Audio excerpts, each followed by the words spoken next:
This is the Go Maluku podcast. What does activity design mean? All right. Cooperative approaches, right? So all these parties, these countries, they want to reduce their carbon emissions, meet their pledges, and like I said, the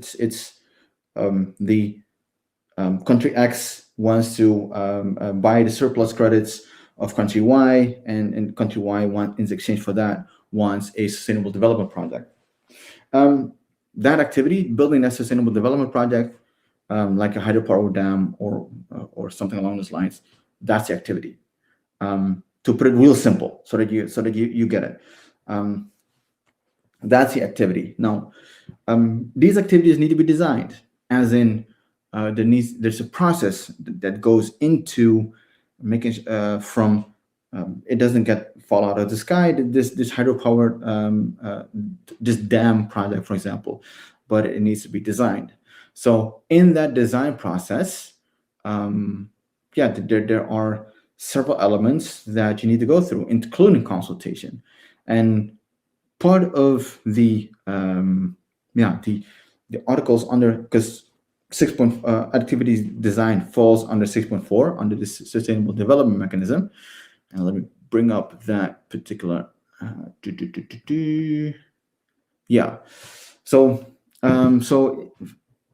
activity design. It says, and particularly to the rights of Indigenous peoples, which is, or in terms of consultation, that the activity shall be designed to achieve mitigation of emissions. That's blah blah blah. I won't repeat that. Maybe a project, program, or of activities or other type of activity approved by the supervisory body. So the supervisory body of the Sustainable Development Mechanism has to approve this activity that you're proposing to do to get the credits of that other country, of country Y. It says that this activity shall undergo local and, where appropriate, which is all the disqualifiers, a subnational stakeholder consultation consistent with applicable, again, another qualifier, domestic arrangements in relation to public participation, local communities, and Indigenous peoples as applicable, another qualifier. Activity design is important because in line with, and if you pull out the UN Declaration on the Rights of Indigenous Peoples, you see Article 3, right to self-determination. You see Article 18, right to participate in decision-making processes. And there's a whole host of articles that actually are set the minimum standard when it comes to the lands, territories, resources, and livelihoods of Indigenous peoples, which includes the right to free, prior, and informed consent.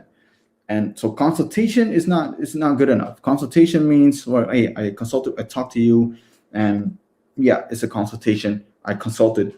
I'll just do it anyway, no matter what you say. Free, prior, and informed consent means that free means that it's there's no coercion. Prior means that it happens before the fact. Informed, that you have all the information that you can that is required to make that decision.